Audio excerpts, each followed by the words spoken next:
Salam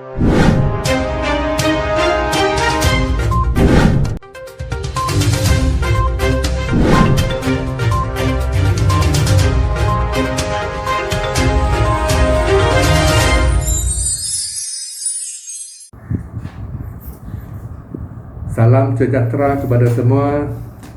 Saya Guru Besar HKC Pechun Dangi. Hari ini saya akan memperkenalkan sebuah buku yang bertajuk Kitab Guru Besar. Buku ini telah dihadiahi oleh bekas guru besar saya sebaik sahaja saya tamat kursus NPQEL. Saya sangat suka akan buku ini kerana ia merupakan satu garis panduan yang amat berguna kepada saya semasa menguruskan sesebuah sekolah, terutamanya bagi seorang guru besar yang baru dilantik dan tidak mempunyai pengalaman seperti saya lah. Buku ini ditulis oleh seorang bekas pengetua sebuah sekolah menengah persendirian. Beliau bernama Teng Yik Choi. Beliau juga pernah memegang jawatan sebagai pengerusi Persatuan Guru Sekolah Cina dan pengerusi Gabungan Persatuan Guru-Guru Sekolah Cina dan pensyarah College University New Era.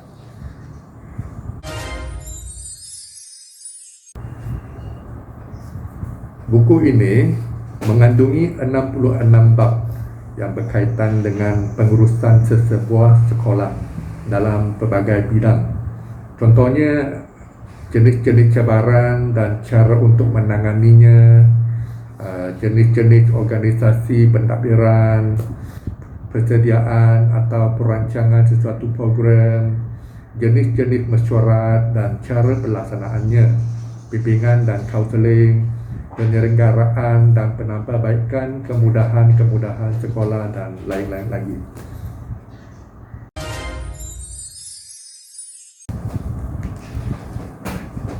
Di sini saya akan memilih beberapa topik yang ada dalam buku ini untuk berkongsi dengan anda.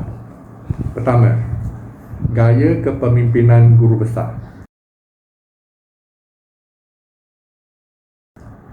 Kejayaan sesebuah sekolah adalah berkait rapat dengan gaya kepemimpinan seseorang guru besar. Terdapat 5 gaya kepemimpinan guru besar yang telah dinyatakan dalam buku ini.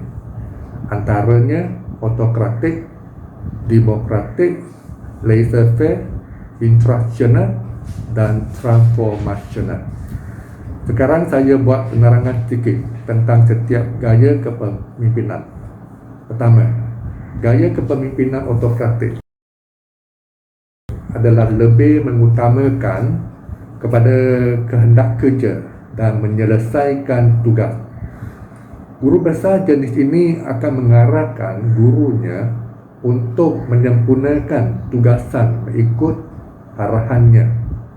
Bagi gaya kepemimpinan demokratik pula adalah gaya yang lebih terbuka dan amat disenangi oleh guru di bawah pimpinannya.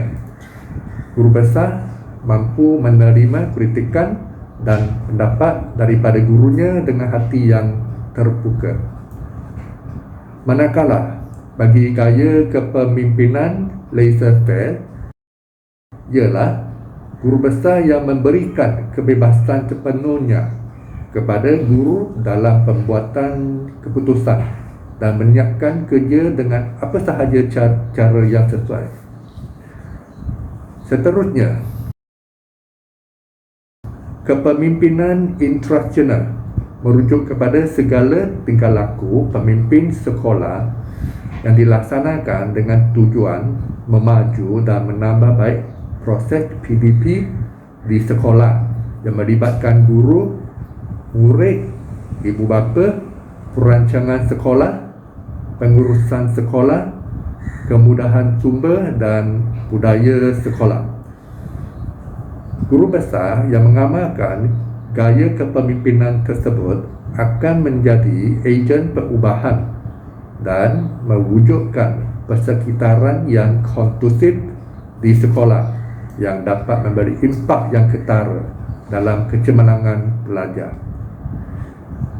Akhir sekali, guru besar yang mengamalkan gaya kepemimpinan transformasional secara tidak langsung menggalakkan gurunya berfikir secara kreatif dan bukan hanya menyalahkan orang lain dalam menyelesaikan sesuatu masalah.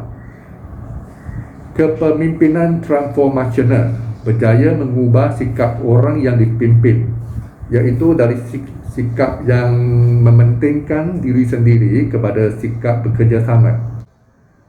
Kesimpulannya, kepemimpinan ialah tenaga penting di sebalik kejayaan dalam organisasi, dan organisasi tidak dapat mencapai kejayaan tanpa kepemimpinan yang berkesan.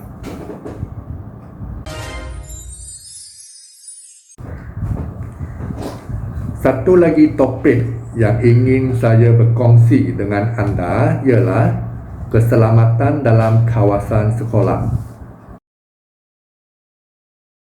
Kemalangan memang tidak dapat dijangka, tetapi kita boleh cuba sedaya upaya untuk mencegah daripada berlakunya kemalangan. Kemalangan yang sering terjadi dalam kawasan sekolah boleh dibagikan kepada 4 kategori. Pertama, kemalangan yang menyebabkan kecederaan pada anggota badan, contohnya terjatuh di tangga, tergelincir di kantin dan sebagainya. Kedua, kemalangan trafik yang melibatkan kenderaan yang keluar masuk kawasan sekolah. Ketiga, ialah bencana yang berlaku seperti banjir, tanah runtuh, ribut dan sebagainya. Keempat, kemalangan serius yang meragut nyawa seperti kebakaran, renjatan uretrik dan kejadian keracunan. Guru besar sebagai pemimpin sekolah bertanggungjawab mengambil langkah pencegahan dan membuat perancangan dengan teliti bagi mengelakkan berlakunya kemalangan dalam kawasan sekolah.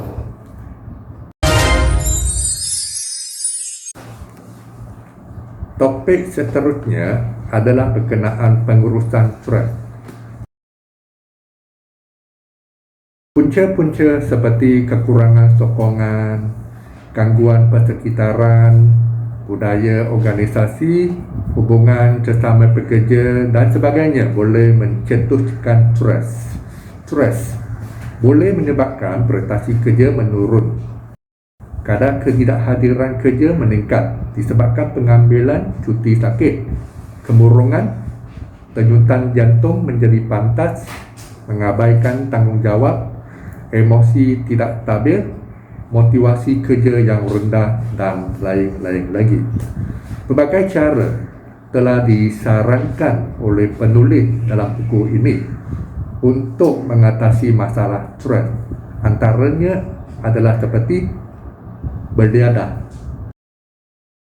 Beriadah merupakan satu keperluan di dalam hidup manusia. Apabila kita beriadah, minda dan emosi kita menjadi lebih tenang dan tentera. Dengan itu, kita dapat memikirkan cara yang sesuai untuk berhadapan dengan stres. Pada masa yang sama, menjaga kesihatan tubuh badan merupakan satu langkah yang penting dalam usaha mengelakkan diri daripada mengalami stres secara berterusan. Sebagai guru besar, kita seharusnya mengamalkan pengurusan masa berkesan dengan menentukan sasaran, menyenaraikan tugas yang perlu disiapkan mengikut keutamaan, merancang kerja sebelum melaksanakannya dan melakukan kerja pada waktu yang produktif. Kesimpulannya, sebagai pemimpin yang bijaksana, kita harus mengetahui sesuatu masalah yang sedang atau bakal timbul dengan mengkaji punca masalah itu dari akar umbi. Dengan berbuat demikian, maka kita akan dapat menghindarkan diri kita daripada terperangkap dalam keadaan stres.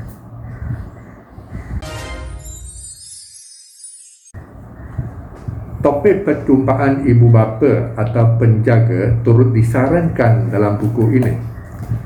Terdapat dua cara perjumpaan ibu bapa dengan pihak sekolah.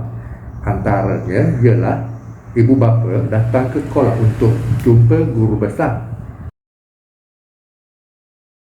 Dan satu lagi cara ialah guru besar ataupun guru kelas, guru pun mengadakan lawatan cakna ke rumah murid. Perjumpaan antara ibu bapa dengan pihak sekolah adalah penting bagi menyelesaikan pelbagai jenis masalah murid. Contohnya, masalah pembelajaran, masalah tingkah laku murid, masalah keluarga, dan lain-lain lagi.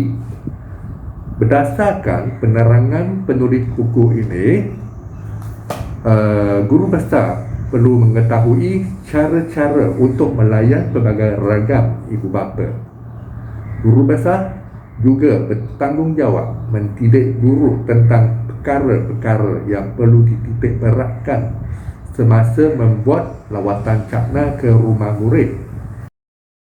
Antaranya teknik perbualan, adat, tingkah laku dan pengurusan masalah.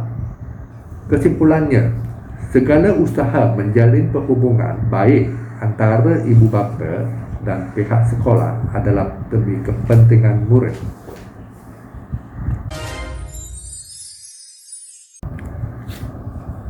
Topik-topik yang saya kongsikan tadi hanyalah sebahagian kecil daripada kandungan buku ini. Terdapat banyak lagi topik yang dibincangkan dalam buku ini. Perbincangannya amat luas, meliputi kerja-kerja rutin pendapatan sekolah, pengurusan staf, pembangunan sekolah, sehinggalah inovasi pendidikan. Di sini, saya hanya mampu memetik beberapa bahagian yang saya dapati penting dan berguna bagi saya selaku guru besar sekolah rendah. Sampai di sini sahajalah perkongsian saya. Buku ini telah menjadi panduan kepada saya dan banyak membantu saya dalam pelaksanaan tugas dan tanggungjawab sebagai guru besar. Di sini, saya rekomenkan buku ini kepada semua rakan seperjuangan. Sekian, terima kasih.